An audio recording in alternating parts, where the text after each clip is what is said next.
Hello and welcome to another Baking Mad Monday. I'm Eric Lanlard and this week it's all about juicy plum and spices.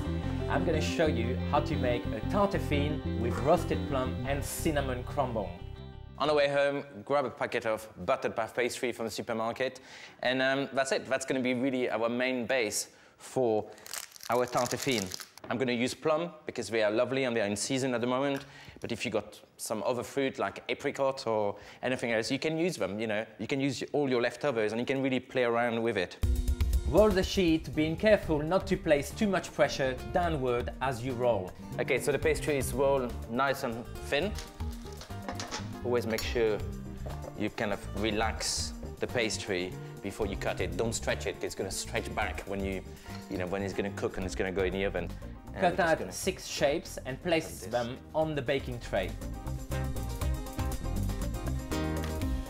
Brush each pastry base with egg, which will give it a lovely golden color.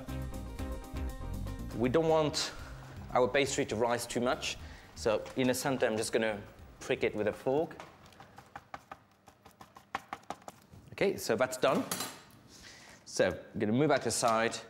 I'm going to start to put the fruit on the top. So plums, and I'm just cutting them in quarter to be quite chunky. The only thing you have to remember when you cook with plums is they are actually very sour and very acidic. So on this occasion, because we're going to add a crumble on the top, that's going to cut through and give some sweetness to it. But when you make other recipes, it's always worth roasting your plum first with some sugar. So I'm just placing the plum there. And to be honest, this is not a celebration cakes, it's not a wedding cakes, I'm not in my shop at Cake Boy. This is just all about the flavors, the flakiness of the pastries. And to be honest, this is my kind of baking. Okay, that's great. If you cook it as it is there, when you eat it, it will just take your mouth away. It will be so sour and too strong.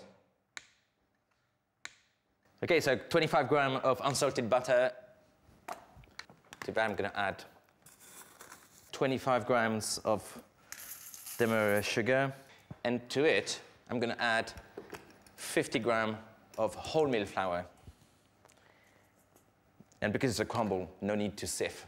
So I want my crumble to be nice and chunky, to be honest. There's nothing worse than a fine crumble, almost like a sand. And to that I'm going to add a bit of cinnamon, so just a small teaspoon.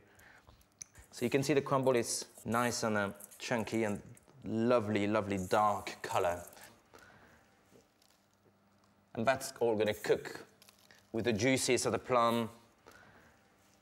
It's all going to caramelize and definitely boost the flavor of the plum. Place them in a preheated oven at 180 degrees. Carefully slide them on the tray to give them as much heat as possible. Bake them until they are golden color. So I'm going to slide it back to my baking tray, so you have to be careful when you do that. Look at those. So that's it. I'm just going to serve it straight, hot from the oven. Bit of icing sugar. Very simple, very rustic. This is my tarte with plum and cinnamon crumble. And of course, for more baking adventure and delicious recipe, don't forget to subscribe to the channel. And next week on Baking Mad Monday, I got a sexy surprise for you.